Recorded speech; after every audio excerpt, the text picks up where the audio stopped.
Welcome back to A Thoughts Journey. Today we're going to talk about your new life starts here, how steps to handle life differently. And we're going to create some systems for living life in a new way.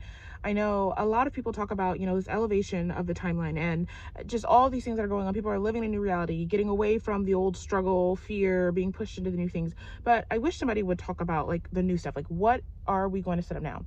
Before I get started, I do want to mention that I do have a Patreon. If you're interested in more information about what that offers, I have some worksheets, some guides. A lot of times for these videos, I put lecture notes. I just try to make it a whole nother community over there. Plus, you get these videos early and ad-free. So the information is down in the description.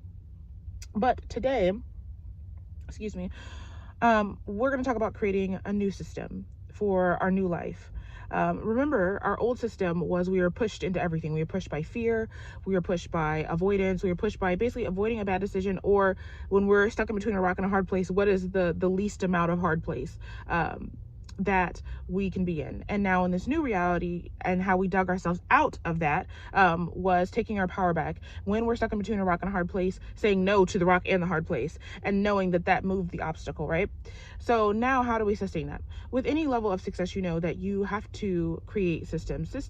Let's say in relations to weight loss, when I finally did start losing weight, it was not following what everybody else said, which is a goal-oriented system. You lose 10 pounds a month, and which depends on your health. There's one point I was in the hospital, so I couldn't go to the gym. It depends on the money you have, the ability to go to the gym, and even if you do everything right, there's just a lot of factors into losing weight. Versus my system for losing weight was, how do I feel? What do I want to do? Where's my body leading me in this moment? So no matter where I was going, even when I was in the hospital or when I was out, I was always losing weight, because it may mean that one day I'm walking, but the next day I'm walking down the stairs to take my dog out, and the next day I'm eating something because I'm at my mom's house and she's eating a low carb dinner, so I'm getting dinner ideas, right? All these things are systems to losing weight. You set the intention and then you just kind of follow the steps depending on where you are in the moment.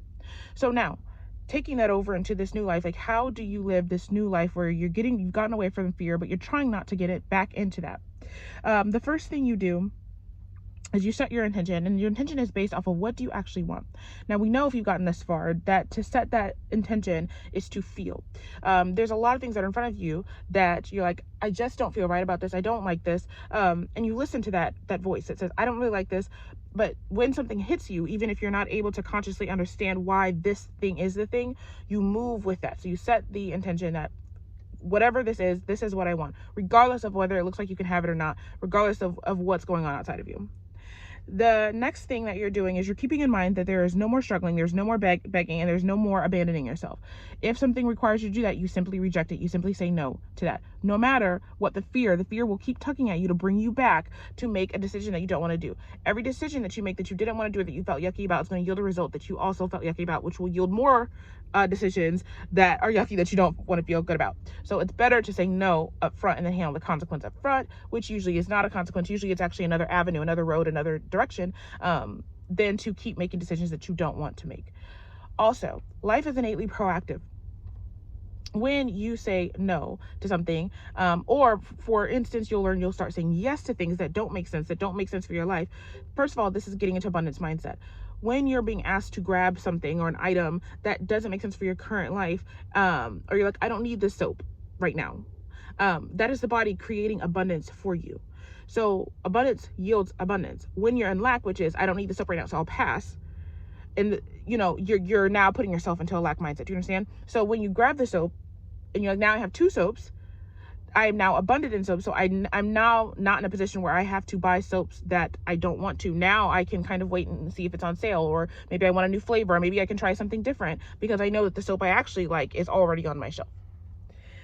Number 2, if you don't like what's in front of you, step back and let your intention work. A lot of times what you have to do is let the universe start moving in your direction.